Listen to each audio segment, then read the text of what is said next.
मेरे प्यारे छात्रों, कैसे हैं आप लोग। तो आज हम लोग वर्क एनर्जी थ्योरम पर ढेर सारा प्रॉब्लम करेंगे। जो बच्चे बेसिक प्रॉब्लम कर चुके हैं, वो कहीं का भी स्टूडेंट हो, वो इस लेक्चर को देख सकते हैं। अगर लेवल 1 क्वेश्चन आपका क्लियर है तो वीडियो को भगा भगा के देखें, स्पीड बढ़ा ले, और अंत में अच्छा न्यूमेरिकल है ना। मतलब जहां पे आपको जरूरी लगे वहां पे वीडियो को नॉर्मल स्पीड में देखिए, और जहां पे जरूरी नहीं लगे वहां पे वीडियो को थोड़ा सा स्पीड में देखिए। क्लियर। बहुत ही मजेदार वीडियो है आज का, वर्क एनर्जी थ्योरम पे आधारित। क्लियर। तो ये लेक्चर 5 का पार्ट 2 होगा। लेक्चर 5 के पार्ट 1 में हम पूरा थ्योरी लिए, आज इसमें पूरा क्वेश्चन लेंगे। थोड़ा सा रिवीजन करते हैं 2 मिनट पिछले लेक्चर का। देखो बच्चों, अब वर्क डन निकालने के लिए हमारे पास 2 फार्मूला है, work done by force, force और डिस्प्लेसमेंट का डॉट प्रोडक्ट। कहीं भी वर्क डन निकालना है तो हमारे पास अब 2 फार्मूला है, एक work done by any force बराबर फोर्स और डिस्प्लेसमेंट का डॉट प्रोडक्ट, और एक वर्क डन बाय फोर्स बराबर work done by any force, चाहे वो फोर्स कंजर्वेटिव हो, नॉन कंजर्वेटिव हो, एक्सटर्नल फोर्स हो, है ना, इंटरनल फोर्स हो, कांस्टेंट फोर्स हो, वेरिएबल फोर्स हो, कोई भी फोर्स हो दुनिया का, work done by all the forces बराबर चेंज इन काइनेटिक एनर्जी, मतलब final minus initial kinetic energy. ये दोनों अप्लाई कहां करेंगे, जब फोर्स दिया हुआ हो, क्वेश्चन में फोर्स का जिक्र भी हो और फोर्स का वैल्यू भी दिया हुआ हो, है ना। फोर्स का जिक्र भी हो और फोर्स का वैल्यू भी दिया हुआ है, या किस फोर्स के रिस्पेक्ट में निकालना है ये भी मालूम है, तब ये वाला फॉर्मूला हम लोग लगाएंगे। और जब फोर्स का जिक्र हो, मतलब ये क्वेश्चन में कहा गया है कि इस फोर्स के द्वारा वर्क डन हो रहा है, लेकिन उस फोर्स का वैल्यू मालूम ना है, उस क्वेश्चन में डिस्प्लेसमेंट का वैल्यू मालूम ना है, तो हम लोग work done by all the forces बराबर चेंज इन काइनेटिक एनर्जी का फॉर्मूला लगाएंगे। मतलब अगर फोर्स और डिस्प्लेसमेंट का चर्चा भी है क्वेश्चन में और वैल्यू भी दिया हुआ है, तब ऊपर वाला कॉन्सेप्ट लगाएंगे। फोर्स और डिस्प्लेसमेंट का सिर्फ जिक्र हुआ है, चर्चा हुआ, वैल्यू ना दिया हुआ है, तो हम लोग इस फॉर्मूला से क्वेश्चन को बनाएंगे। क्लियर। अब वर्क एनर्जी थ्योरम है क्या, क्लियर, सिंपल शब्दों में समझते हैं। मान लो ये ग्राउंड है और यहां पे कोई ब्लॉक रखा हुआ m मास का, इस पे हम फोर्स लगाए, हमको एक्सटर्नल एजेंट है, हम फोर्स लगाए और बॉडी डिस्प्लेसमेंट कर गया, मतलब मेरे वाला फोर्स के रिस्पेक्ट में डिस्प्लेसमेंट हो रहा है, तो मेरे द्वारा वर्क डन हुआ, एक्सटर्नल एजेंट के द्वारा वर्क डन हुआ। तो ध्यान से देखो, यहाँ पे 2 काम हो रहा है, एक कोई वर्क कर रहा है, एक किसी पे वर्क हो रहा है। हम वर्क कर रहे हैं, एक्सटर्नल एजेंट वर्क कर रहा है। एक्सटर्नल एजेंट कोई भी हो सकता है, मैं, आप, कोई और भी, है ना। रस्सी भी एक्सटर्नल एजेंट हो सकता है, अगर रस्सी से हम चीजों को खींचेंगे तब। एक्सटर्नल एजेंट वर्क कर रहा है, तो जो वर्क करेगा वो एनर्जी लॉस करेगा, वो एनर्जी क्या करेगा, लॉस करेगा। कोई भी एक्सटर्नल एजेंट जो वर्क करेगा वो एनर्जी लॉस करेगा। और ब्लॉक पर वर्क हो रहा है, ब्लॉक पर वर्क हो रहा है कि नहीं। एक्सटर्नल एजेंट वर्क कर रहा है और ब्लॉक पर वर्क हो रहा है, तो ब्लॉक एनर्जी गेन किया, ब्लॉक एनर्जी गेन किया, है ना। काम करने वाला एनर्जी लॉस किया, और जिस पर काम हो रहा है वो एनर्जी गेन किया। क्लियर। तो जो एक्सटर्नल एजेंट है, मतलब यहाँ पे हम एक्सटर्नल एजेंट है, हम इस ब्लॉक पे फोर्स लगाए और मेरे कारण यहाँ पे वर्क डन हुआ, मेरे वाला फोर्स के कारण वर्क डन हुआ, तो हम एनर्जी लॉस किए। हम जो एनर्जी लॉस किए वो कहाँ गया, ये इस बॉडी में ट्रांसफर हो गया, ये एनर्जी को गेन किया। ये बॉडी पे वर्क हो रहा है, जिस पर वर्क होगा वो एनर्जी गेन करेगा, जो वर्क करेगा वो एनर्जी लॉस करेगा। क्लियर। तो एनर्जी गेन करके क्या किया, रेस्ट से मोशन में आया, पहले रेस्ट में था अब मोशन में आया, हम तो एनर्जी लॉस कर दिए, है ना। मेरे द्वारा वर्क डन हो रहा है, मेरे वाला फोर्स के द्वारा वर्क डन हो रहा है, तो एनर्जी लॉस किए। मेरा एनर्जी लॉस कहां गया, बॉडी में ट्रांसफर हो गया, मतलब बॉडी एनर्जी गेन कर रहा है। तो सिंपल ध्यान रखना, जो वर्क करेगा वो एनर्जी लॉस करेगा। क्लियर। ओके। और जिस पर वर्क होगा वो एनर्जी गेन करेगा। एनर्जी गेन करके क्या किया, रेस्ट से मोशन में आया, और मोशन के कारण जो बॉडी में एनर्जी डेवलप होता है उसको काइनेटिक एनर्जी बोलते हैं। इसलिए हम लोग बोलते हैं कि work done by all the forces acting on a body, चाहे वो फोर्स कांस्टेंट हो, वेरिएबल हो, कंजर्वेटिव हो, नॉन कंजर्वेटिव हो, एक्सटर्नल हो, इंटरनल हो, is equal to kinetic energy is equal to change in kinetic energy of the body, है ना, work done by all the forces acting on a body. Either force is constant, variable, conservative, non-conservative. Conservative मतलब gravitational force, spring force, electrostatic force. Non-conservative मतलब frictional force, बाहर वाला लगने वाला force external force, अंदर से लगने वाला फोर्स इंटरनल फोर्स, कोई भी फोर्स हो, work done by all the forces acting on a body is equal to change in kinetic energy of the body. पहले बॉडी रेस्ट में था तो कोई काइनेटिक एनर्जी नहीं था, कोई वेलोसिटी नहीं था, कोई स्पीड नहीं था. क्लियर?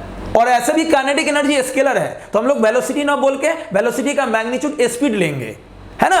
रेस्ट में था, speed zero, kinetic energy zero. हम वर्क किए तो मेरा वर्क इसके एनर्जी के रूप में ट्रांसफर हो गया, एनर्जी ट्रांसफर हुआ इसमें. तो क्या किया, ये रेस्ट से मोशन में आया, और जब रेस्ट से मोशन में आया तो क्या किया, ये क्या किया, वर्क को एनर्जी में तब्दील किया. इसलिए हम लोग बोलते हैं वर्क एनर्जी थ्योरम में कि कहीं भी वर्क हो रहा है, work done by all the forces, वो चेंज इन काइनेटिक एनर्जी के बराबर हो जाता है. क्लियर? ओके, चलिए हम लोग आगे बढ़े. अब क्वेश्चन करते हैं. जो लोग लेक्चर 1 मतलब लेक्चर 5 का पार्ट 1 नहीं देखे हैं वो आदित्याज फिजिक्स क्लासेस के ऐप को इंस्टॉल करें और देखें अच्छे से. हम डिस्क्रिप्शन बॉक्स में सारा लिंक दे देंगे, आदित्य फिजिक्स क्लासेस का ऐप का लिंक दे देंगे. ऐप को डाउनलोड करके, है ना, आप देख सकते हैं अच्छे से. क्लियर? चलिए आगे, चलिए क्वेश्चन शुरू करते हैं. क्वेश्चन शुरू करते हैं हम लोग.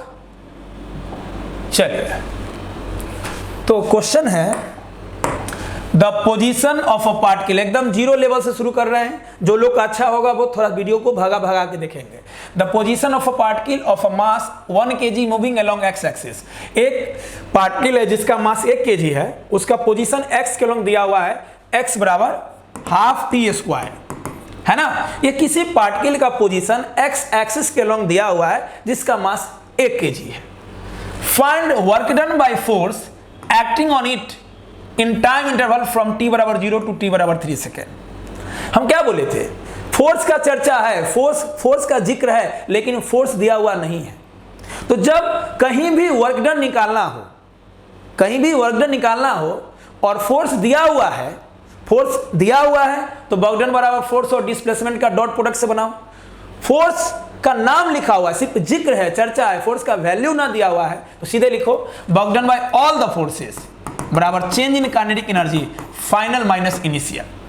Work done by all the forces, final kinetic energy हो जाएगा 1/2m फाइनल वेलोसिटी का स्क्वायर, 1/2m इनिशियल वेलोसिटी का स्क्वायर. फाइनल में फाइनल वेलोसिटी, इनिशियल में इनिशियल वेलोसिटी. अब क्वेश्चन बनाने के लिए मुझे फाइनल वेलोसिटी और इनिशियल वेलोसिटी चाहिए. मास तो मालूम है, मास 1 kg मालूम है. अब सोचो फाइनल वेलोसिटी और इनिशियल वेलोसिटी कैसे निकालेंगे. तो देखो पोजीशन दिया हुआ है ना. पोजीशन का जब चेंज होता है टाइम के रिस्पेक्ट में तो ये वेलोसिटी कहलाएगा.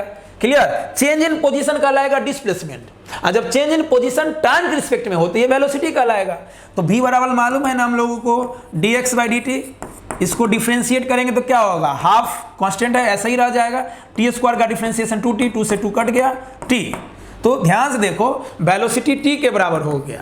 तो बोलो t बराबर 0 बोला है ना.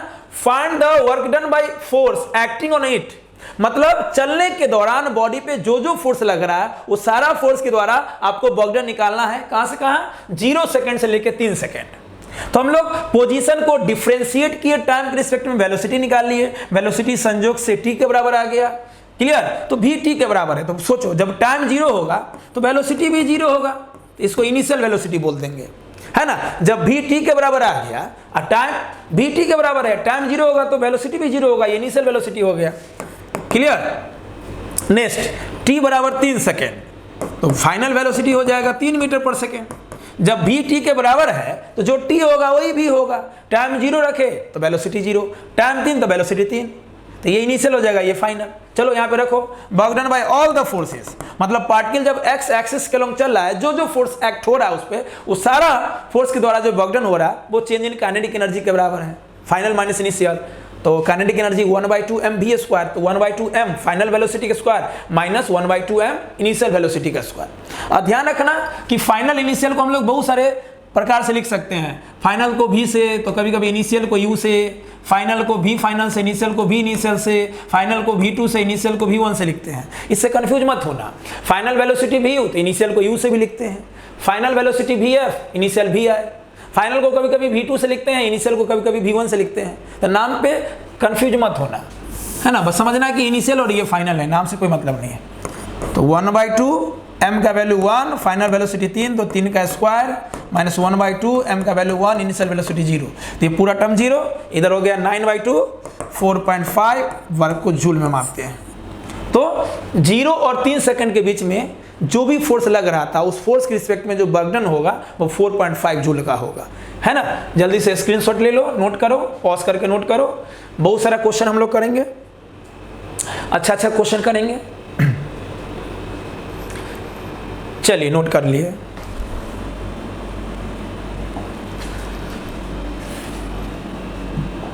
नेक्स्ट, यहां भी सेम क्वेश्चन है, इक्वेशन ये दिया हुआ है, ठीक है ना। बोला है the displacement of a particle, the displacement of a particle moving along a straight line is given by the equation, है ना। किसी पार्टिकल का डिस्प्लेसमेंट का इक्वेशन दिया हुआ है, t बराबर √x+3, जहां t टाइम है सेकंड में और x पोजीशन है मीटर में। Find the work done by all the forces, है ना।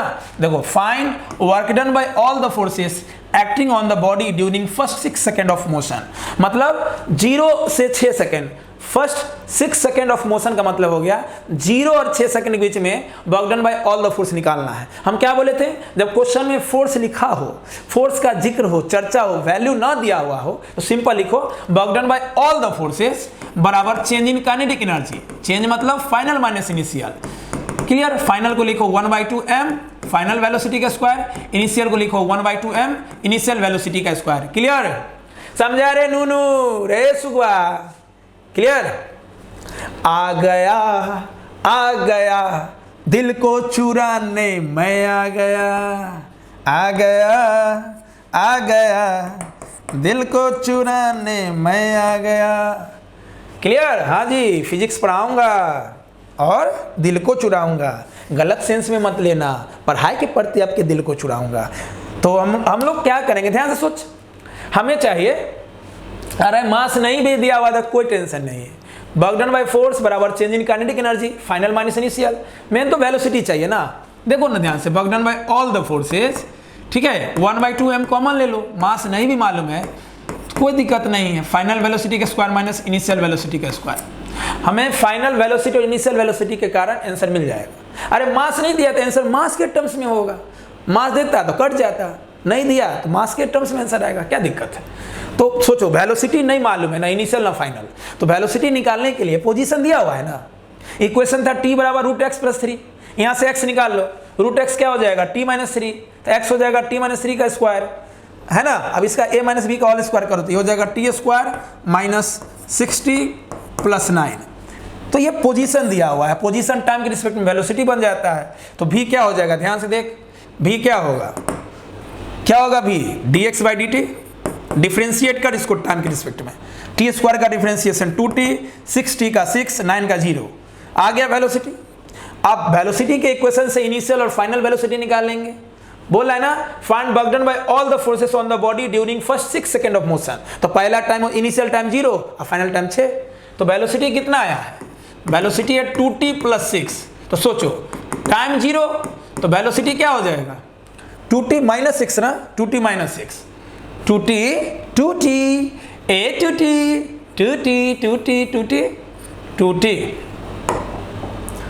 2t -6, v बराबर 2t - 6, ठीक है। चल, माइनस दिया हुआ है ना,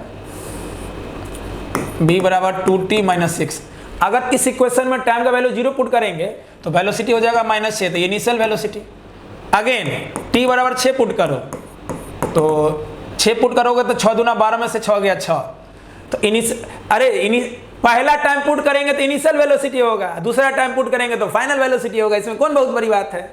टाइम बराबर 0 पे वेलोसिटी हो गया -6, टाइम बराबर 6 सेकंड में वेलोसिटी हो गया 6, तो -6 को इनिशियल वेलोसिटी बोल दो, फाइनल को 6 बोल दो, खत्म कहानी। अरे भाई इस इक्वेशन से x निकाल लिए, x को डिफरेंशिएट कर दिए, वेलोसिटी आ गया। 2 टाइम दिया हुआ है, दोनों टाइम को पुट किए, पहला टाइम इनिशियल वेलोसिटी दिया, दूसरा टाइम फाइनल वेलोसिटी दिया। क्लियर, बैठा दो यहाँ पे वर्क डन बाई फोर्स बराबर 1/2 m, फाइनल वेलोसिटी है 6 का स्क्वायर 36 माइनस इनिशियल वेलोसिटी है -6, तो -6 का स्क्वायर भी 36 में 36 गया 0, तो वर्क डन बाई फोर्स हो गया 0। तो यहाँ पे आंसर 0 आने का मतलब हो गया कि बॉडी पहले 6 सेकंड तक कोई वर्क डन नहीं किया। बॉडी जब 0 से 6 सेकंड के बीच में चला तो कोई वर्क डन नहीं किया, यही इसका मतलब होगा। नोट करो इसको, जल्दी कर लिए पॉज, चलिए लिख लीजिएगा, आगे बढ़ते हैं हम लोग। हे ला ला ला ला ला ला ला ला ला हे ला ला ला ला ला। बोला है अ बुलेट वेइंग 10 ग्राम, एक बुलेट है जिसका मास 10 ग्राम दिया हुआ है, इज फायर्ड डिस्काउंट निकला विथ वेलोसिटी 800 मीटर पर सेकेंड, मतलब इनिशियल वेलोसिटी 800 मीटर पर सेकेंड दिया हुआ है। तो मान लो एक ब्लॉक है ना, और एक बुलेट है, किसी गन से निकला, इसका इनिशियल वेलोसिटी दिया हुआ है 800 मीटर पर सेकेंड। जब इससे ये पास हुआ, मान लो बुलेट इससे पास हो गया, तो वेलोसिटी घट के हो गया 100 मीटर पर सेकेंड, मतलब वेलोसिटी घट गया। स्वाभाविक बात है, जब ये बुलेट इसमें घुसेगा तो ये रेजिस्टेंस उत्पन्न करेगा। रेजिस्टेंस मतलब रोकेगा, बोलेगा नहीं। मान लो मेरे में कोई घुसने आएगा तो बोलेंगे आओ घुसो, है ना, तो अपने आप घुस जाएगा वो। ये गया, निकल गया। और ये जो ब्लॉक है, इसका थिकनेस, इसका मोटाई यानी इसका डिस्प्लेसमेंट 1 मीटर दिया हुआ है। इस ब्लॉक के थ्रू 1 मीटर का डिस्प्लेसमेंट किया, उसके मोटाई को हम डिस्प्लेसमेंट बोल दिए। तो बताइए find the average resistance offered by block. कहने का मतलब ये हो गया find the average resistance offered by the block, मतलब जब ये बुलेट इस ब्लॉक में घुस रहा था तो ये ब्लॉक कितना फोर्स लगाया बुलेट पे। स्वाभाविक बात है, जब ये बुलेट आएगा तो ब्लॉक से टकराएगा, कोलाइड करेगा। उस दौरान ये जो है ब्लॉक अपोजिट डायरेक्शन में एक फोर्स क्रिएट करेगा, उसको हम लोग रेजिस्टेंस फोर्स बोलते हैं, है ना। इस बुलेट पे ये ब्लॉक जो फोर्स लगाएगा उसको हम लोग रेजिस्टेंस फोर्स बोलते हैं, रोकने वाला फोर्स बोलते हैं, प्रतिरोधी फोर्स बोलते हैं। तो जान ही रहे हो कि ये रोक रहा है, मतलब इसके मोशन के, बुलेट के मोशन के अपोजिट डायरेक्शन में ये फोर्स लगाएगा, तो आंसर तो माइनस में ही आएगा। चलो, तो फोर्स तो कहीं दिया हुआ नहीं है, क्लियर। तो जब फोर्स का जिक्र हो और फोर्स दिया हुआ ना हो तो पहला लाइन लिखो, work done by all the forces बराबर change in kinetic energy final minus initial, clear. और यहाँ पे तो हमें फोर्स ही निकालना है, तो वर्क डन को लिख सकते हैं फोर्स और डिस्प्लेसमेंट। कहोगे कैसे सर, तो जिधर फोर्स लगा उधर ही डिस्प्लेसमेंट हुआ। कहोगे नहीं सर, फोर्स लगा पीछे, डिस्प्लेसमेंट हुआ आगे, तो माइनस। स्वाभाविक बात है, ये फोर्स लगाया पीछे और डिस्प्लेसमेंट हुआ आगे, तो जब फोर्स के अपोजिट डायरेक्शन में डिस्प्लेसमेंट हो तो वर्क डन निगेटिव होगा, तो वर्क डन की जगह -Fs ये लिखना जरूरी है। क्यों? क्योंकि हमें वर्क डन यहाँ पे नहीं निकालना है, यहाँ पे फोर्स ही निकालना है, इसलिए वर्क डन को तोड़ देंगे फोर्स और डिस्प्लेसमेंट में। माइनस क्यों? फोर्स के अपोजिट डायरेक्शन में डिस्प्लेसमेंट हो रहा है बुलेट का, सिंपल। फाइनल काइनेटिक एनर्जी तो 1/2 mv², initial 1/2 mu², clear. Okay, S मालूम, हमें एफ निकालना है। एस का वैल्यू 1 मीटर, मास का वैल्यू 10 ग्राम, ग्राम को केजी में चेंज कर लोगे, ग्राम को केजी में चेंज करने के लिए 1000 से डिवाइड करोगे, फाइनल वेलोसिटी 100, इनिशियल 800, सॉल्व करोगे, यहां से एफ आएगा -3150 न्यूटन। तो रेजिस्टेंस ऑफर्ड हो जाएगा, आंसर तो माइनस में आएगा, लेकिन क्वेश्चन में रेजिस्टेंस पूछ ही दिया है ना, फाइंड द एवरेज रेजिस्टेंस। तो जब रेजिस्टेंस लिख ही दिया तो आंसर प्लस में आना चाहिए। रेजिस्टेंस का मतलब ही हो गया रोकने वाला, तो आंसर तो माइनस में ही आ गया। तो resistance offered by the block जो होगा, रेजिस्टेंस ऑफर्ड बाय ब्लॉक वो -3150 ना होके 3150 होगा। और इसलिए ऑप्शन में कभी कभी पॉजिटिव आंसर दे देता है लैंग्वेज के कारण, और इसलिए आज के पूरे क्वेश्चन में हम लैंग्वेज लेके आए हैं, पूरा लैंग्वेज लिखे हैं। तो आंसर तो माइनस में होगा, लेकिन लैंग्वेज के कारण प्लस में लिखेंगे। चलिए गुना भाग करके चेक कर लीजिएगा, जल्दी से पॉज करके लिख लो, आगे बढ़ेंगे हम लोग। चलें, ले चलो हमें तारों के शहर में, नहीं तो धरती पे ये दुनिया जीने नहीं देगी, मरने नहीं देगी। चलें आगे। An object of mass 5 kg falls from rest through a vertical distance of 20 meter and attains a velocity of 10 metre पर सेकेंड। बोल रहा है कि एक ब्लॉक या एक ऑब्जेक्ट जिसका मास है 5 kg उसको गिराया गया। एक ब्लॉक, एक ऑब्जेक्ट है जिसका मास 5 kg है, उसको गिराया गया। कहाँ से? 20 मीटर ऊपर से। हाइट दिया हुआ 20 मीटर। जब इसको छोड़ा गया तो इसकी ये जो वेलोसिटी अटेन किया, छोड़े, मान लो नहीं मेरे हाथ में ये 5 kg का है, ठीक है, छोड़ दिए, मोशन में आया, वेलोसिटी दे दिया 10 मीटर पर सेकेंड, जमीन से हाइट दे दिया 20 मीटर। क्लियर? चलिए, तो ऑब्जेक्ट का मास दिया हुआ है, हाइट दिया हुआ है, वेलोसिटी दिया हुआ है 10 मीटर पर second. How much work is done by the resistance of air on the object, मतलब work done by force due to air पूछ रहा है, मतलब एयर वाले फोर्स के द्वारा कितना बर्डन हुआ उस ब्लॉक पे, उस ऑब्जेक्ट पे ही निकालना। Simple.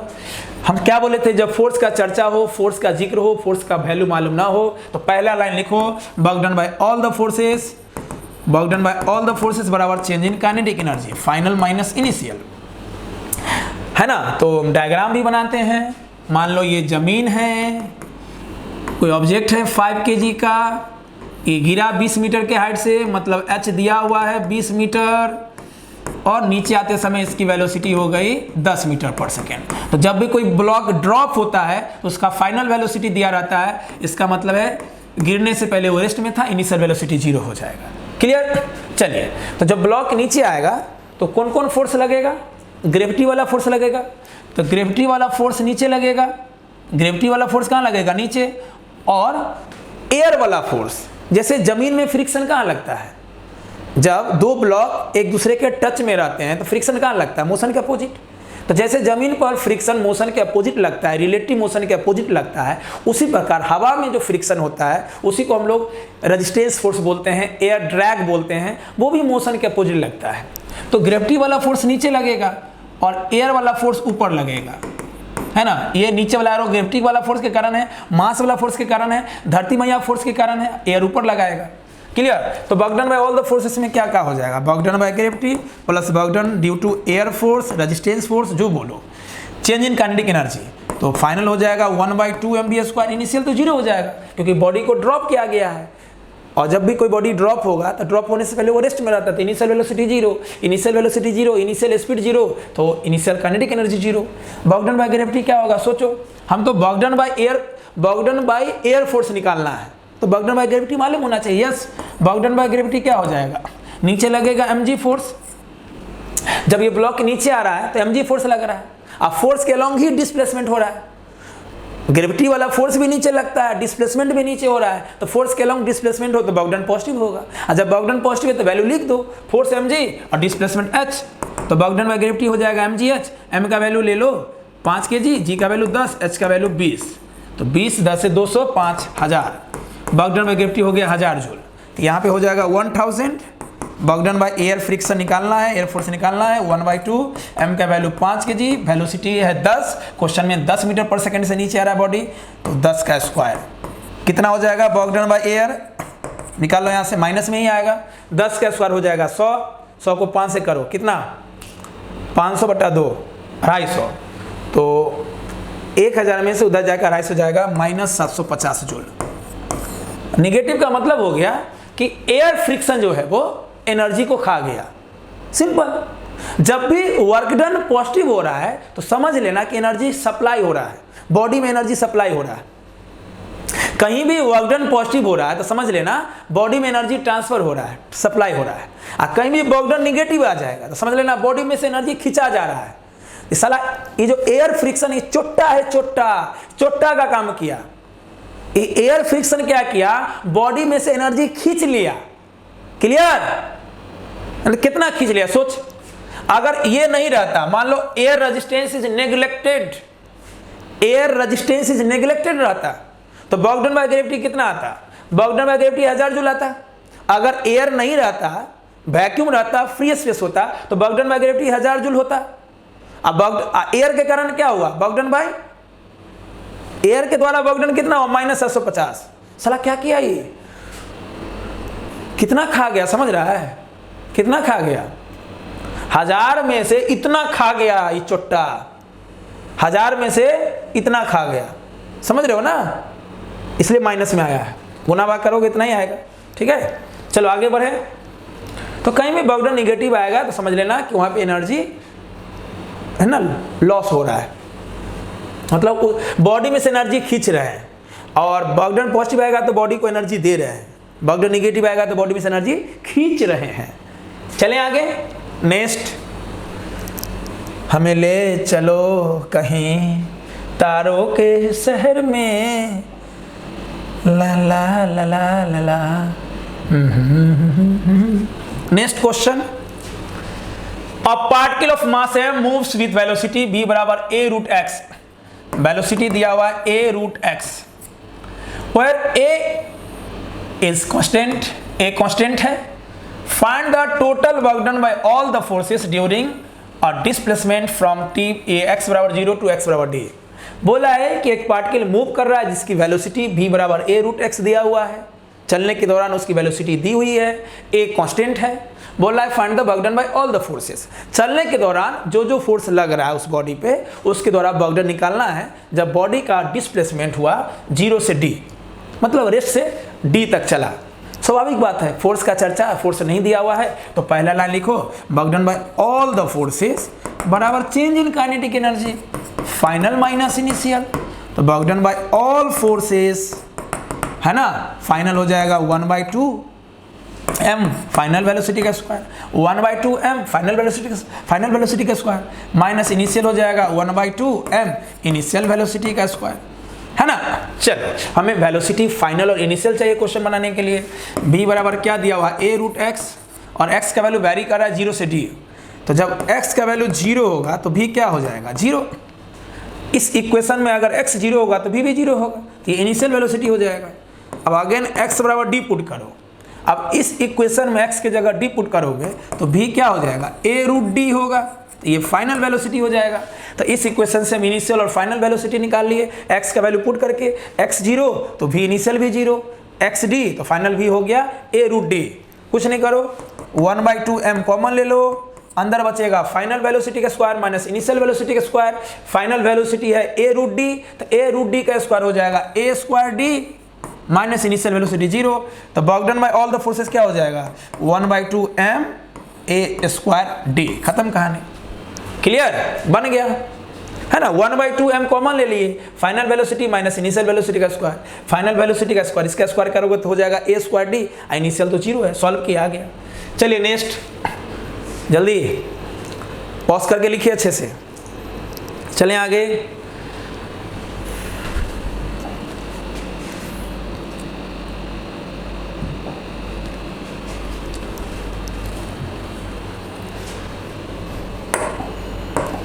A car of mass 10 kg, है ना, ठंडा लग रहा है, एसी बंद कर दे।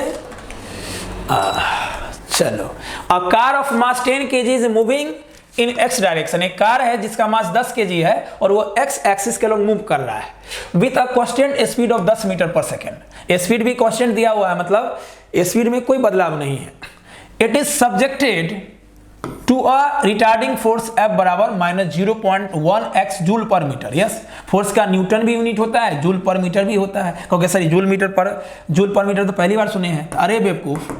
वर्क डन बराबर फोर्स इंटू डिस्प्लेसमेंट, तो फोर्स हो जाएगा work done by displacement, work को जूल में, डिस्प्लेसमेंट को मीटर में, तो जूल पर मीटर हुआ कि नहीं हुआ, हुआ कि नहीं हुआ जूल पर मीटर, खत्म कहानी। तो रिटार्डिंग फोर्स दिया हुआ है -0.1x, ठीक है। तो सिंपल, बॉडी का मास दिया हुआ है 10 kg, बॉडी x के लॉन्ग चल रहा है, कांस्टेंट स्पीड 10 मीटर पर सेकंड से, उस पर एक रिटार्डिंग फोर्स लगा। रिटार्डिंग फोर्स मतलब समझते हो, कार चल रहा है ऐसे, तो कार के मोशन के अपोजिट डायरेक्शन में फोर्स लगा। अरे जो फोर्स मोशन को रोकने की कोशिश करेगा उसी को रेजिस्टेंस फोर्स बोलेंगे, उसी को रिटार्डिंग फोर्स बोलेंगे, दिया हुआ है इसलिए तो माइनस लगा हुआ है।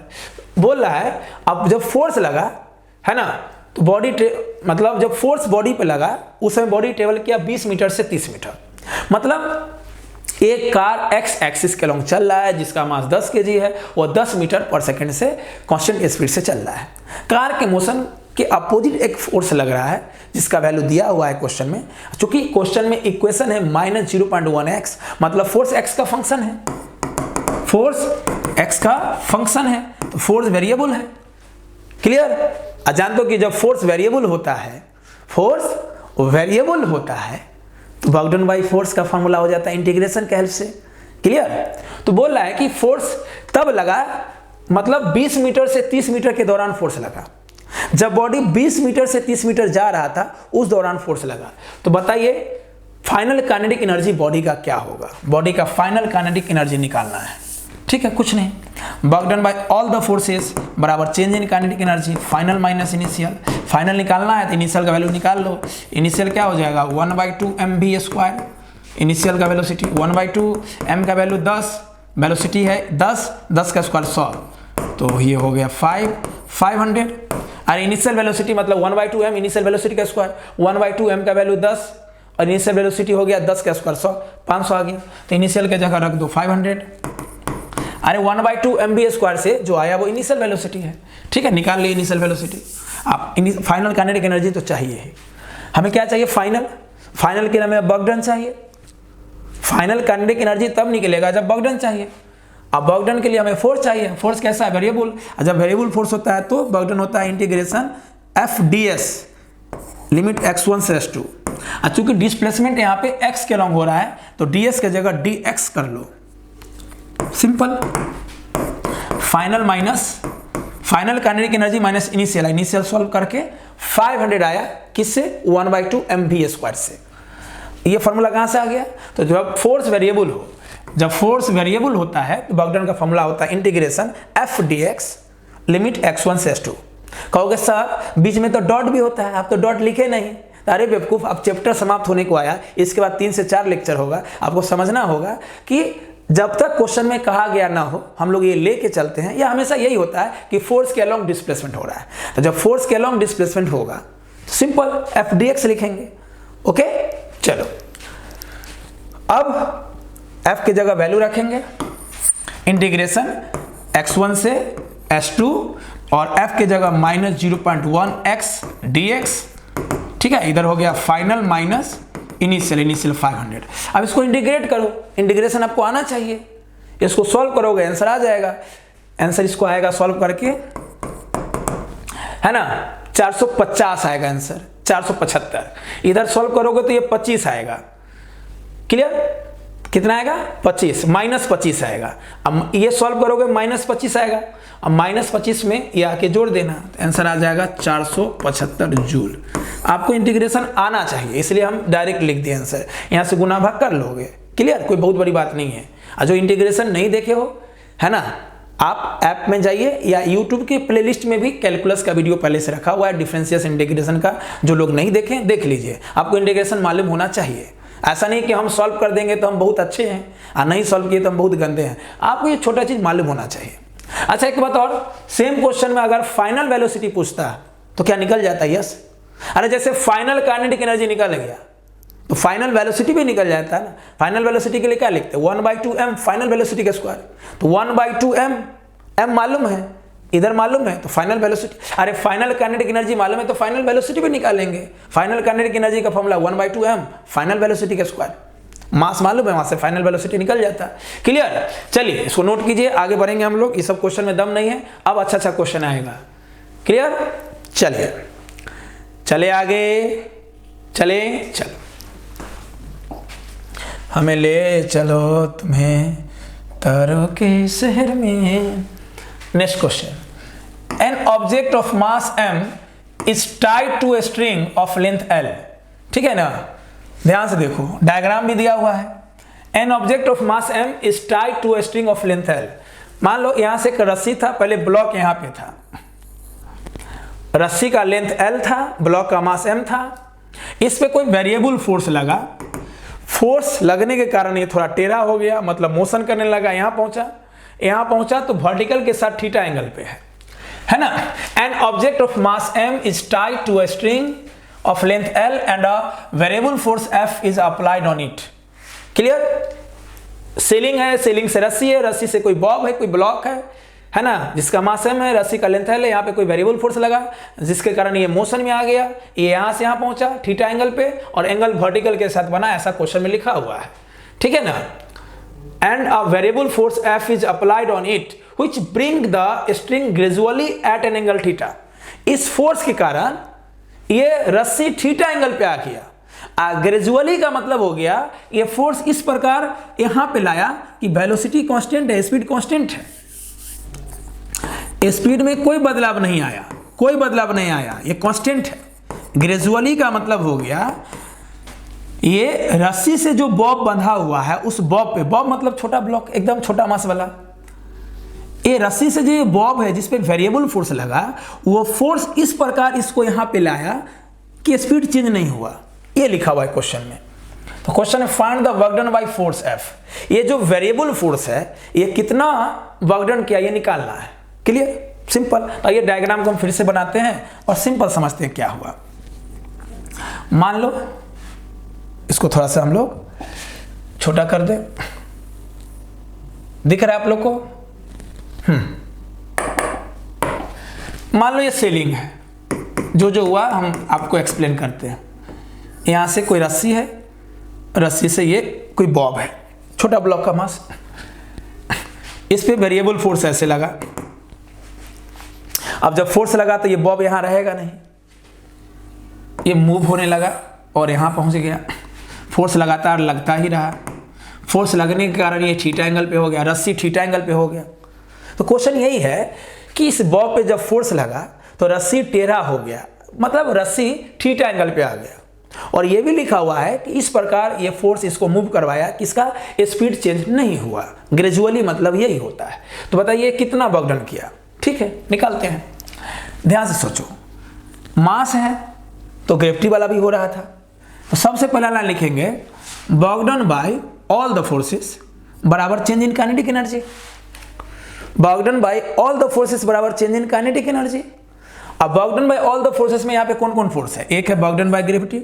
चलो हम अच्छे से लिखते हैं एक line, work done by all force बराबर change in kinetic energy final minus initial. Clear? Work done by all force में क्या हो जाएगा? एक हो जाएगा work done by gravity, mass के कारण वर्क डन बाय ग्रेविटी। जहां मास होगा वहां ग्रेविटी वर्क डन करेगा। अगर मोशन y के लॉन्ग हो रहा है तब वर्क डन बाय टेंशन, रस्सी में टेंशन होता है। क्लियर? चलिए, अब plus work done by variable force, change in kinetic energy zero हो जाएगा क्योंकि स्पीड में तो बदलाव हुआ नहीं। तो जो इनिशियल काइनेटिक एनर्जी होगा वही फाइनल होगा। काइनेटिक एनर्जी में तो कोई बदलाव नहीं ना है, स्पीड में कोई बदलाव ना है। सोचो, अगर स्पीड में बदलाव नहीं है तो ब्लॉक का भी मास कांस्टेंट है, स्पीड भी कांस्टेंट है, तो जो इनिशियल होगा काइनेटिक एनर्जी वही फाइनल होगा। चेंज करेंगे तो जीरो हो जाएगा। मतलब work done by all the force यहाँ पे जीरो है। हमको निकालना कौन वाला है? हमको निकालना ये वाला फोर्स है, ये वाला निकालना है। ठीक है, चलो इसके लिए हमें वर्क डन बाय ग्रेविटी और वर्क डन बाय टेंशन चाहिए। तो सोचो ग्रेविटी के रिस्पेक्ट में कितना वर्क डन हुआ। ब्लॉक पहले यहां था और यहां से वो इतना ऊपर गया, ग्रेविटी वाला फोर्स लगेगा mg। Work done by gravity क्या हो जाएगा? वर्क डन बाय ग्रेविटी हो जाएगा फोर्स mg और डिस्प्लेसमेंट। किसी भी फोर्स के द्वारा, किसी भी फोर्स के रिस्पेक्ट में या किसी भी फोर्स के द्वारा जो वर्क डन होता है वो फोर्स लिख लो। वर्क डन बाय ग्रेविटी मतलब ग्रेविटी वाला फोर्स। अगर फोर्स के अलोंग डिस्प्लेसमेंट हुआ तो वर्क डन पॉजिटिव होगा, फोर्स के अपोजिट डिस्प्लेसमेंट होगा तो वर्क डन नेगेटिव होगा, फोर्स के परपेंडिकुलर डिस्प्लेसमेंट होगा तो वर्क डन जीरो होगा। और हम यहां देख रहे हैं कि फोर्स के अपोजिट डिस्प्लेसमेंट हो रहा है। देखो, ग्रेविटी वाला फोर्स नीचे लग रहा है और बॉडी ऊपर जा रहा है तो निगेटिव ही होगा, स्वाभाविक है। ग्रेविटी वाला फोर्स नीचे लग रहा है और ब्लॉक ऊपर जा रहा है ना। हे हुचक, हे हुचक, तो ऊपर गया कि नहीं गया? तो वर्क डन निगेटिव हो रहा है, या निगेटिव लगा देंगे।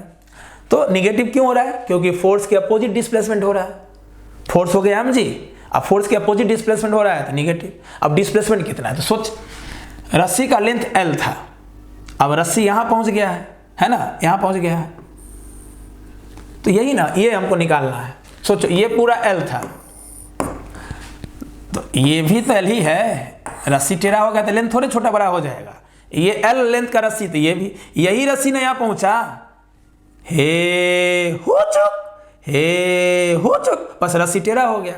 अब ये एल के कारण इसका दो कंपोनेंट होगा, ये हो जाएगा एल कॉस थीटा, है ना, ये रस्सी का लेंथ एल, ये भी एल।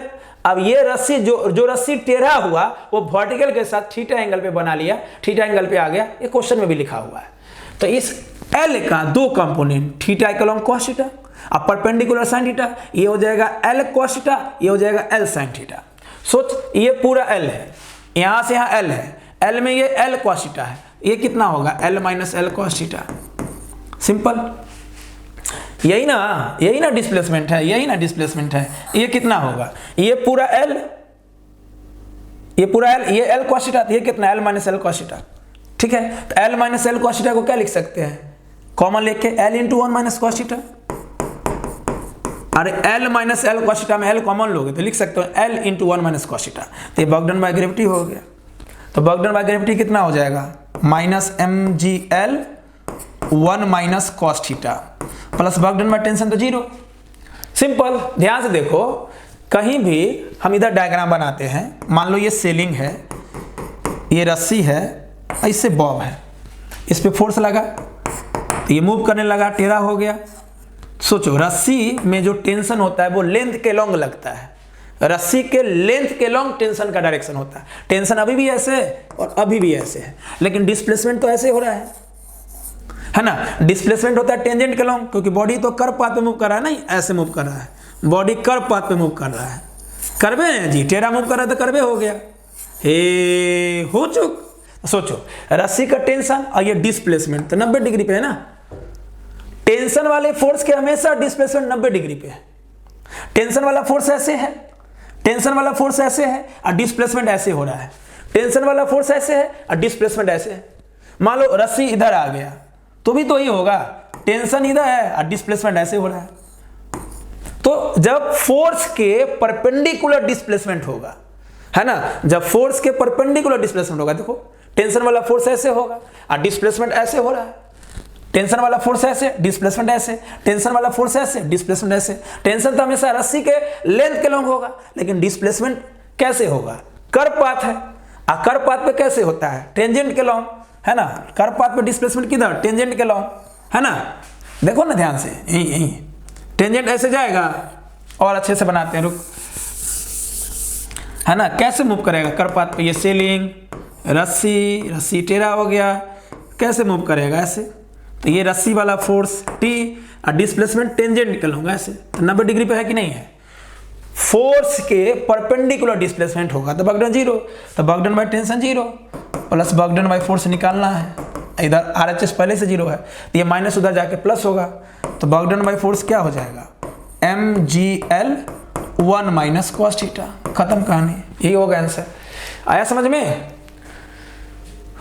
क्लियर। चलिए आगे बढ़ते हैं, चलें आगे, नेक्स्ट, अभी और सारा क्वेश्चन है, चलें नेक्स्ट, है ना।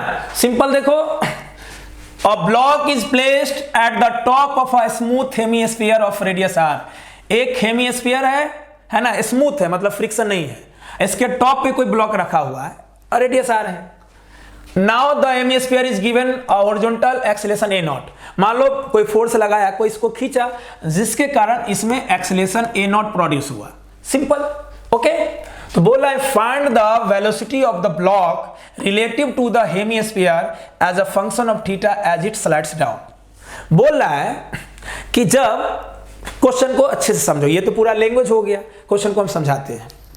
एक हेमीस्फीयर है और हेमीस्फीयर के टॉप मोस्ट पे एकदम ऊपर एक ब्लॉक रखा हुआ m मास का। अब इस हेमीस्फीयर को मूव करवाया गया जिसका एक्सेलरेशन a नॉट है, मतलब खींचा होगा कोई एक्सटर्नल एजेंट जिसके कारण इसमें एक्सेलरेशन प्रोड्यूस हुआ a नॉट। अब इस हेमीस्फीयर को मोशन में आने के कारण ये ब्लॉक डाउन आने लगा, हो सकता है ऐसे आ जाए, हो सकता है ऐसे आ जाए, ये चलने लगा, मतलब स्लाइड हो गया। क्लियर। तो मान लो ये ब्लॉक स्लाइड होकर यहां पहुंच गया, यहां पहुंच गया, ऐसे भी ले सकते हैं, स्लाइड हम आगे भी कर सकते हैं, नीचे भी मतलब इधर भी कर सकते हैं। ये जो स्लाइड डाउन हुआ मतलब जो नीचे आया वो दाएं पक्ष में भी कर सकते हैं, बाएं पक्ष में भी कर सकते हैं, ये आपके ऊपर आंसर सेम आएगा। मान लो ये नीचे स्लाइड हो गया तो बोल रहा है यहां से जब यहां आया तो कोई ना कोई वेलोसिटी से आया, ठीक है भाई, कोई ना कोई वेलोसिटी से आया, भी वेलोसिटी से आया, ठीक है। तो ये जो आपको निकालना यही वेलोसिटी, ये ब्लॉक जो है ये टॉप मोस्ट पे जो रखा हुआ है, ये जो स्लाइड डाउन हुआ तो स्लाइड डाउन होने में नीचे आने में कोई ना कोई वेलोसिटी से आया होगा। तो ये जिस वेलोसिटी से आया उस वेलोसिटी का वैल्यू इस प्रकार निकालिए कि वो थीटा के टर्म्स में हो, एंगल के टर्म्स में हो, एंगल के फंक्शन में हो। Find the velocity of the block, find the velocity of the block, find the velocity of the block relative to the hemisphere as a function of theta. मतलब ये जिस velocity से नीचे आया स्लाइड डाउन हुआ वो वेलोसिटी का answer इस प्रकार निकालो कि उसके आंसर में एंगल होना चाहिए, थीटा होना चाहिए। क्लियर, यही पूछ रहा है क्वेश्चन, कुछ नहीं करना, ध्यान से देखो।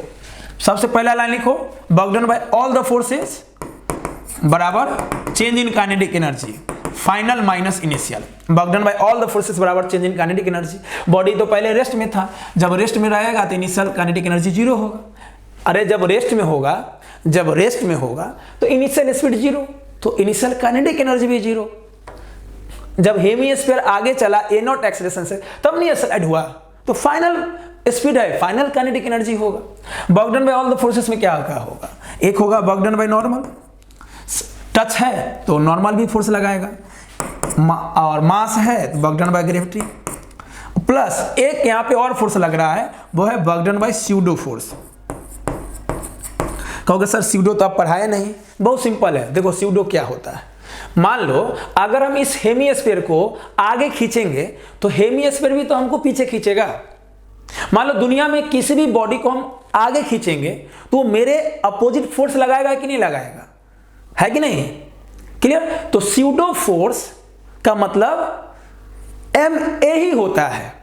स्यूडो फोर्स मतलब उसका भी फॉर्मूला मास इंटू एक्सेलरेशन ही होगा, बस वह एक्सटर्नल फोर्स के अपोजिट डायरेक्शन में लगता है, मोशन के अपोजिट डायरेक्शन में लगता है। बॉडी जिधर एक्सेलरेट कर रहा है ना उसके अपोजिट डायरेक्शन में लगने वाले फोर्स को स्यूडो फोर्स बोलते हैं। बॉडी के एक्सेलरेशन के अपोजिट डायरेक्शन में लगने वाले फोर्स को स्यूडो फोर्स बोलते हैं। क्या लिखोगे अपने कॉपी में हिंदी में, बॉडी के एक्सेलरेशन के अपोजिट डायरेक्शन में लगने वाले फोर्स को स्यूडो फोर्स बोलते हैं। और इस स्यूडो फोर्स का मैग्नीट्यूड उतना ही होता है जितना बॉडी पे लगने वाला फोर्स होता है। अगर बॉडी पे लगने वाला फोर्स ma नॉट है, क्योंकि a नॉट है, अब मास m है तो फोर्स हो गया ma नॉट, तो स्यूडो फोर्स भी होगा ma नॉट, बस वो पीछे लगेगा। स्यूडो फोर्स एक फोर्स है जो एक्सेलरेशन के अपोजिट लगता है। किधर लगता है? बॉडी के एक्सेलरेशन के अपोजिट, तो एक्सेलरेशन के अपोजिट लगेगा ma नॉट, सिंपल। तो work done by all force में होगा work done by normal, work done by gravity और work done by pseudo force बराबर change in kinetic energy.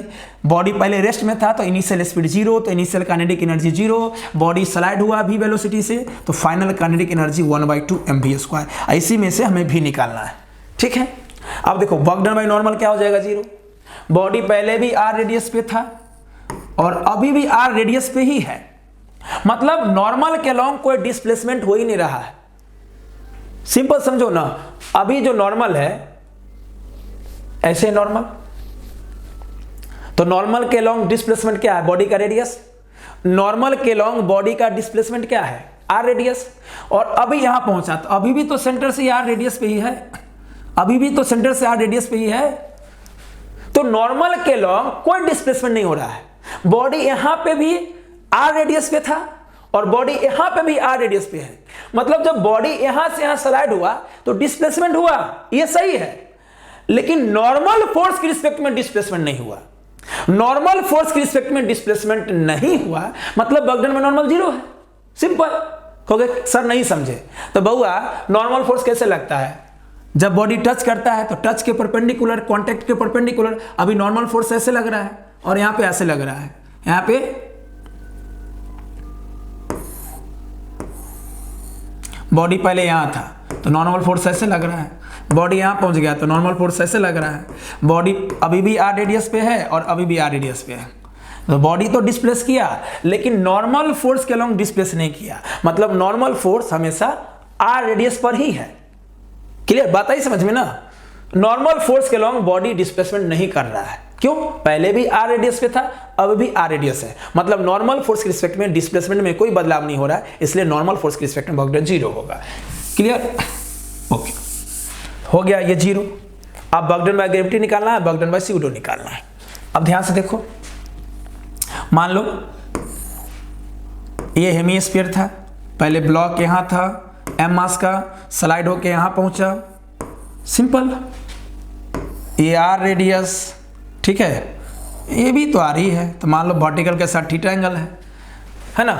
Vertical के साथ एंगल क्यों लिए? क्योंकि बॉडी पहले वर्टिकल था, वर्टिकल से ही ना स्लाइड हुआ है। तो देखो ध्यान से, अब आर का 2 वैल्यू, ये हो जाएगा, ये हो जाएगा आर कॉस थीटा, थीटा के लॉन्ग। अरे ये पूरा आर है, ये भी आर है, तो जब बॉडी यहाँ से v वेलोसिटी से यहाँ स्लाइड हुआ तो कितना एंगल पे स्लाइड हुआ? थीटा एंगल पे स्लाइड हुआ। तो ये आर रेडियस इस लाइन के साथ थीटा एंगल पे है, तो यहाँ से यहाँ आर है, ये आर रेडियस है, ये थीटा बनाया, तो ये क्या हो जाएगा? ये हो जाएगा आर कॉस थीटा, ये हो जाएगा आर कॉस थीटा, ये क्या हो जाएगा? R cos theta. ठीक है, ये आर कॉस थीटा, तो ये भी आर कॉस थीटा। अरे भाई ये पूरा आर है, ये पूरा क्या है? आर, ये पूरा आर है, और आर का ये जो रेडियस है इस लाइन के साथ थीटा एंगल बनाया, तो ये हो जाएगा आर कॉस थीटा, ये आर कॉस थीटा, तो ये भी आर कॉस थीटा, स्वाभाविक बात है। तो ये आर कॉस थीटा, ये आर कॉस थीटा, ये आर साइन थीटा, तो ये भी आर साइन थीटा, ये आर साइन थीटा, थीटा के लॉन्ग कॉस, थीटा के लॉन्ग कॉस, परपेंडिकुलर साइन। ठीक है, चलो अब वर्क डन बाय ग्रेविटी ध्यान से देखो, ग्रेविटी वाला फोर्स क्या लगता है? नीचे mg। ओके, ब्लॉक नीचे ही, ग्रेविटी वाला फोर्स भी नीचे लग रहा है और बॉडी नीचे ही स्लाइड हो रहा है, तो फोर्स के अलोंग डिस्प्लेसमेंट हो रहा है। क्लियर? ग्रेविटी वाला फोर्स भी नीचे लग रहा है और स्लाइड भी नीचे हो रहा है, तो वर्क डन तो पॉजिटिव होगा, तो फोर्स तो mg हो गया। वर्क डन बाय ग्रेविटी में फोर्स तो mg हो गया। ठीक है, अब फोर्स के अलोंग ही डिस्प्लेसमेंट है, फोर्स ही नीचे लग रहा है, डिस्प्लेसमेंट भी नीचे हो रहा है ना, स्लाइड डाउन मतलब नीचे, तो वर्क डन पॉजिटिव होगा। तो वर्क डन पॉजिटिव है, तो बस वर्क डन लिखने के लिए फोर्स चाहिए mg। डिस्प्लेसमेंट, सोचो डिस्प्लेसमेंट कहां से कहां हुआ? यहां से यहां हुआ, मतलब कितना डिस्प्लेसमेंट हुआ? यही ना हुआ, बात को ध्यान से समझना, डिस्प्लेसमेंट यही ना हुआ जी। अरे पहले यहां था, यहां से यहां पहुंचा, तो तुम यहां से यहां ऐसे आ जाओ, चाहे यहां से यहां ऐसे आ जाओ, क्योंकि ग्रेविटी वाला फोर्स तो पाथ पर डिपेंड करता नहीं है, ग्रेविटी वाला फोर्स पाथ पर डिपेंड नहीं करता है, तो तुम यहां से यहां आओ तो भी वर्क डन उतना ही होगा, चाहे यहां से यहां ऐसे आओ तो भी वर्क डन उतना ही होगा। अरे ब्लॉक यहां से यहां आया तो ऐसे निकालो डिस्प्लेसमेंट, चाहे ऐसे निकालो, कोई मतलब नहीं है। ग्रेविटेशनल फोर्स, ग्रेविटी वाला फोर्स कंजर्वेटिव होता है, कंजर्वेटिव को पाथ से कोई लेना देना नहीं है। क्लियर? तो हम ऐसे निकाले चाहे ऐसे आके ऐसे निकाले, सोचो ये कितना है? यही ना, इतना ही ना नीचे आया, ये कितना होगा? तो ये पूरा आर, ये पूरा आर, ये कितना? आर कॉस थीटा, तो ये कितना होगा? R minus r cos theta, simple. ये आर कॉस थीटा, ये इतना ही ना नीचे आया, तो r minus r cos theta. Clear? तो डिस्प्लेसमेंट हो जाएगा r minus r cos theta, इसमें आर कॉमन ले लोगे तो क्या हो जाएगा? R into 1 minus cos theta. तो वर्क डन बाय ग्रेविटी में फोर्स हो जाएगा mg और डिस्प्लेसमेंट हो जाएगा r into 1 minus cos theta. तो वर्क डन बाय ग्रेविटी हो जाएगा mg r 1 minus cos theta. ठीक है, प्लस स्यूडो के रिस्पेक्ट में, स्यूडो कहां लग रहा है? पीछे। स्यूडो कहां लगता है? पीछे ma0। तो सोचो इस फोर्स के रिस्पेक्ट में कितना डिस्प्लेसमेंट हो रहा है? यही ना, स्यूडो वाला फोर्स कहां लगता है? पीछे ma0। तो इस फोर्स के रिस्पेक्ट में ये ना डिस्प्लेसमेंट है। वर्क डन बाय कोई फोर्स कब होता है? जब फोर्स के अलोंग डिस्प्लेसमेंट हो। स्यूडो वाला फोर्स पीछे लगता है, ये डिस्प्लेसमेंट, ये कितना? R sine theta. ठीक है, तो स्यूडो वाला फोर्स का वर्क डन हो जाएगा, फोर्स हो जाएगा ma0, फोर्स हो जाएगा ma0 और डिस्प्लेसमेंट हो जाएगा आर साइन थीटा। डिस्प्लेसमेंट क्या हो जाएगा? R sine theta. अरे स्यूडो फोर्स मतलब एक ऐसा फोर्स जो बॉडी के एक्सेलरेशन के अपोजिट डायरेक्शन में लगता है, अब मैग्नीट्यूड उतना ही होता है। फोर्स का मैग्नीट्यूड ma0, तो फोर्स हो जाएगा ma0 और डिस्प्लेसमेंट ये। ठीक है, ये आर साइन थीटा, ये भी आर साइन थीटा, तो फोर्स के अलोंग डिस्प्लेसमेंट, तो force into displacement work done बराबर, यहाँ पे mv स्क्वायर था 1/2 mv स्क्वायर, यहाँ से भी निकाल लेंगे, यहाँ से भी निकाल लेंगे, देखना जो भी आएगा ना वो थीटा के टर्म्स में ही आएगा, जो भी आएगा वो थीटा के टर्म्स में आएगा। भी कितना आएगा, भी आएगा v बराबर root under 2r g 1 minus cos theta plus a sine theta, ये सब रूट के अंदर है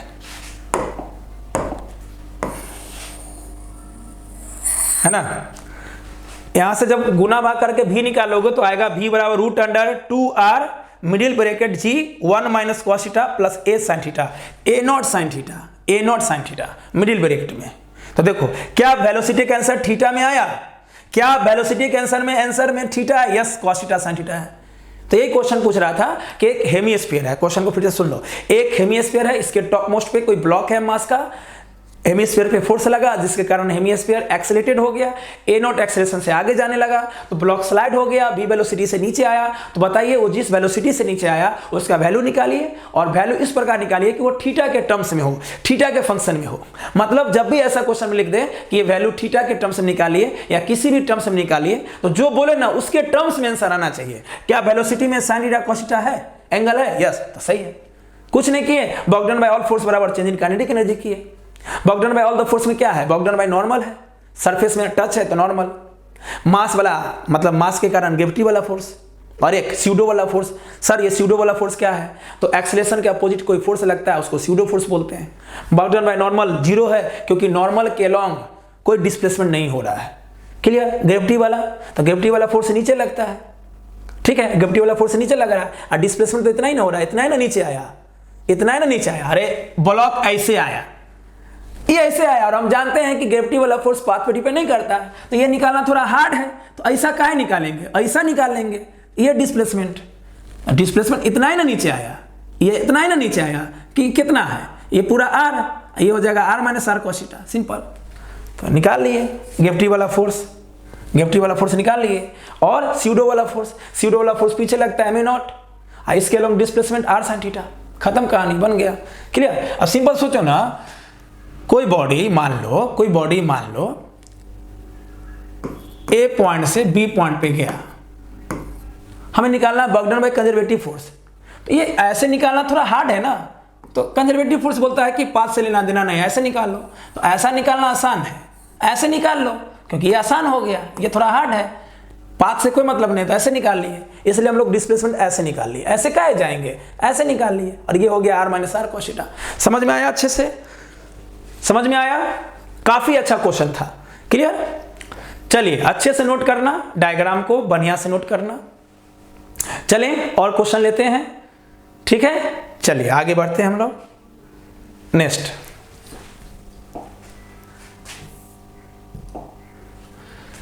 सिंपल सोचो, बोल रहा है कि मास का वैल्यू 2 kg है, मास का वैल्यू क्या है, 2 kg है। Find work done by force from VT curve. Velocity time का कर्व दिया हुआ है, टाइम सेकंड में है, वेलोसिटी मीटर पर सेकंड में। ये वेलोसिटी टाइम का कर्व दिया हुआ है, ग्राफ दिया हुआ है, बोला किसी फोर्स के कारण ये ग्राफ दिया हुआ है, बताइए वर्क डन बाय फोर्स। तो बताइए जब फोर्स का चर्चा हो, फोर्स ना दिया हुआ हो, तो वर्क डन बाय फोर्स होता है change in kinetic energy, final minus initial. तो work done by force final हो जाएगा 1/2 mv², इनिशियल हो जाएगा 1/2 mu²। अब हमें मास का तो वैल्यू मालूम है, वेलोसिटी का वैल्यू नहीं मालूम है, तो ग्राफ से निकाल लेंगे। ध्यान से देख, जब टाइम 0 था तो वेलोसिटी 20 मीटर पर सेकेंड था, तो इनिशियल वेलोसिटी हो जाएगा 20 मीटर पर सेकेंड, मतलब 0 टाइम पे वेलोसिटी 20 मीटर पर सेकेंड था। और जब टाइम 4 सेकेंड हुआ तो वेलोसिटी घटने लगा, देखो वेलोसिटी घट के 0 हो गया, तो 4 सेकेंड पे फाइनल वेलोसिटी 0 हो जाएगा। अरे देखो ना, 4 सेकेंड का एक्स के लॉन्ग है, एक्स के लॉन्ग वाई का वैल्यू 0 होता है, वेलोसिटी वाई के लॉन्ग है, तो यहाँ पे वाई का वैल्यू 0 हो जाएगा ना। तो मतलब इनिशियल टाइम में वेलोसिटी हो जाएगा 20 मीटर पर सेकेंड, इनिशियल वेलोसिटी 20 मीटर पर सेकेंड, और 4 सेकेंड बाद वेलोसिटी घट के 0 हो गया। तो बस 1/2 m कॉमन ले लो, 1/2 m कॉमन ले लो, अंदर हो गया v² माइनस u², ठीक है। 1/2 m का value 2, final velocity 0, initial velocity 20 meter पर सेकेंड, ठीक है। तो 20 का स्क्वायर 400, 2 से 2 कट गया, माइनस 400 जूल। मतलब यहाँ पे work done by force negative work done कर रहा है, मतलब बॉडी में से एनर्जी खींच रहा है, ले रहा है, क्लियर, सिंपल। 0 सेकेंड पर 20 मीटर पर सेकेंड वेलोसिटी था, तो ये इनिशियल हो जाएगा, 4 सेकंड बाद वेलोसिटी घटने लगा, घट के 0 हो गया, फाइनल 0 हो गया, बैठा आंसर आ गया। चलिए आगे बढ़े, समझ में आया अच्छे से? चले आगे नेक्स्ट, चले ध्यान से देखो, एक इंक्लाइंड प्लेन है और इंक्लाइंड प्लेन का एंगल थीटा है और ये रफ इंक्लाइंड प्लेन है। क्या ये? Rough inclined plane. अब क्वेश्चन क्या है कि भैया ये रफ इंक्लाइंड प्लेन है, मतलब सरफेस और ब्लॉक के बीच में कोफिशिएंट ऑफ फ्रिक्शन म्यू है, ठीक है। एक आदमी, एक एक्सटर्नल एजेंट इस ब्लॉक को खींच के ऊपर ले जा रहा है, एक आदमी, एक एक्सटर्नल एजेंट इस ब्लॉक को खींच के ऊपर ले जा रहा है। तो बताना है find work done bye given force, इस फोर्स के रिस्पेक्ट में वर्क डन बताना है, ठीक है। ओके, पहला लाइन लिखो, work done by all the forces, और यहां ऑप्शन भी दिया हुआ है, बराबर change in kinetic energy final minus initial. और एक चीज और दिया हुआ क्वेश्चन में कि वो इस प्रकार ऊपर ले गया कि स्पीड कांस्टेंट है, इस प्रकार वो ऊपर ले गया कि स्पीड कांस्टेंट है, इस प्रकार ऊपर ले गया कि स्पीड क्या है? कांस्टेंट है, इस प्रकार ऊपर ले गया कि स्पीड कांस्टेंट है। क्लियर? तो स्पीड जब कांस्टेंट होगा, स्पीड जब कांस्टेंट होगा तो फाइनल काइनेटिक एनर्जी और इनिशियल काइनेटिक एनर्जी सेम हो जाएगा। जब स्पीड में बदलाव नहीं हुआ तो एनर्जी में बदलाव नहीं होगा, इधर तो 0 हो जाएगा। चलो, work done by all the forces में क्या होगा? एक होगा वर्क डन बाय नॉर्मल, एक नॉर्मल वर्क डन कर रहा है, एक ग्रेविटी, सरफेस रफ है तो फ्रिक्शन, और एक गिवन फोर्स, और इधर चेंज इन काइनेटिक एनर्जी 0 हो जाएगा क्योंकि इस प्रकार ले गया कि स्पीड में कोई बदलाव नहीं है। तो काइनेटिक एनर्जी जितना इनिशियल होगा उतना फाइनल होगा, तो चेंज 0 हो जाएगा। चलो, वर्क डन बाय नॉर्मल क्या होगा? 0, क्योंकि नॉर्मल ऐसे नॉर्मल के परपेंडिकुलर डिस्प्लेसमेंट हो रहा है तो work done 0। Work done by gravity, सोचो बॉडी ऊपर जा रहा है तो ग्रेविटी वाला फोर्स इंक्लाइंड प्लेन पे क्या लगता है? mg sin थीटा, ठीक है, mg sin थीटा। तो वर्क डन बाय ग्रेविटी क्या हो जाएगा? ठीक है, work done by normal 0, work done by gravity. तो ग्रेविटी का इंक्लाइंड प्लेन पे फोर्स होता है inclined along mg sin theta, तो फोर्स नीचे लग रहा है, डिस्प्लेसमेंट ऊपर हो रहा है। तो जब फोर्स के अपोजिट डिस्प्लेसमेंट होगा, फोर्स के अपोजिट डिस्प्लेसमेंट होगा तो वर्क डन निगेटिव होगा, तो माइनस फोर्स हो गया mg sin थीटा, और डिस्प्लेसमेंट कितना? सोचो ये L है और ये H है, तो पाइथागोरस से ये कितना हो जाएगा? Root under L square plus H square. Simple. Gravity वाले फोर्स के रिस्पेक्ट में work done, force into displacement, force नीचे लग रहा है, डिस्प्लेसमेंट ऊपर, इसलिए निगेटिव हो जाएगा। Force mg sin theta, displacement ये L ये H, तो ये हो जाएगा root under L square plus H square. Work done by friction कितना? स्वाभाविक बात है, वर्क डन बाय फ्रिक्शन भी तो माइनस में होगा क्योंकि ब्लॉक ऊपर जा रहा है, डिस्प्लेसमेंट ऊपर हो रहा है, फ्रिक्शन नीचे लगाएगा। तो फ्रिक्शन वाला फोर्स क्या होता है? फ्रिक्शन फोर्स होता है म्यू एन, म्यू, और इंक्लाइंड प्लेन पे नॉर्मल कितना के बराबर है?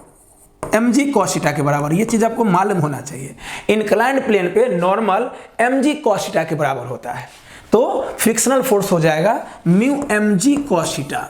ये मालूम होना चाहिए आपको, mu mg cos theta. Minus क्यों? क्योंकि डिस्प्लेसमेंट ऊपर हो रहा है। अब फ्रिक्शन हमेशा डिस्प्लेसमेंट के अपोजिट डायरेक्शन में फोर्स लगाता है, मोशन के अपोजिट डायरेक्शन में फोर्स लगाता है। मोशन ऊपर हो रहा है, फ्रिक्शन नीचे लगेगा तो यहाँ माइनस देना पड़ेगा। तो ये तो हो गया फोर्स, फ्रिक्शन वाला फोर्स। और displacement root under L square plus H square, ठीक है, क्योंकि डिस्प्लेसमेंट यही है ना। तो work done by normal 0, work done by gravity भी माइनस में, वर्क डन बाय ग्रेविटी भी माइनस में, और वर्क डन बाय फ्रिक्शन भी माइनस में, plus work done by force. तो वर्क डन बाय फोर्स बराबर 0। हमें यही निकालना है, हमें यही निकालना है, ये निकालना है, ठीक है, हमें यही निकालना है, ठीक है। चलो अब सोचो, ऑप्शन दिया हुआ है, ऑप्शन तो मैच नहीं कर रहा है, ऑप्शन तो मैच ही नहीं किया, तो कुछ नहीं करना है। ऑप्शन मैच करने के लिए देखो sin थीटा cos थीटा का वैल्यू ट्रायंगल से निकाल लो। sin थीटा यहां से क्या होगा? sin थीटा क्या होगा? p by h, sin theta हो जाएगा h by root under L square plus H square. और इस ट्रायंगल से cos थीटा क्या हो जाएगा? इस ट्रायंगल से cos थीटा क्या हो जाएगा बताओ? cos थीटा होता है b बाई एच, तो L by root under L square plus H square. सोचो हमें इस इक्वेशन में वर्क डन बाई F निकालना है, ठीक है। और sin थीटा cos थीटा का वैल्यू अगर हम ये दोनों पुट कर देंगे तो क्या होगा? sin थीटा की जगह पुट करोगे h by root under L square plus H square, ये वाला, तो L square plus H square cut जाएगा। और फिर cos थीटा की जगह पुट करोगे L by root under L square plus H square, तो ये कट जाएगा। सॉल्व होके क्या होगा, बोलो क्या होगा, वर्क डन बाई फोर्स। अरे minus M G sine theta की जगह इस ट्रायंगल से साइन थीटा निकालो, पी बाई एच, तो H by root under L square plus H square, तो root under L square plus H square cut जाएगा ना। चलो हम समझाते हैं, ठीक है, ध्यान से देखो। Minus M G sine theta की जगह बोलो H by root under L square plus H square into root under L square plus H square minus mu M G cos theta का value L by root under L square plus H square, इस triangle से cos theta L by root under L square plus H square into L square plus H square, ठीक है।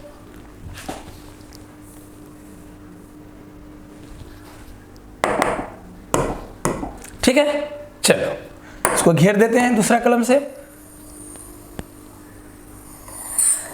Plus work done by given force बराबर 0। Cut गया, बोलो क्या होगा, इधर बचा माइनस एम जी एच, इधर बचा minus mu M g l, minus उधर जाके प्लस, तो वर्क डन बाई फोर्स क्या हो जाएगा, ये माइनस उधर जाके प्लस तो एम जी एच, ये भी माइनस इधर आके प्लस तो हो जाएगा म्यू एम जी एल। कौन ऑप्शन हो गया, ऑप्शन नंबर 1, क्लियर।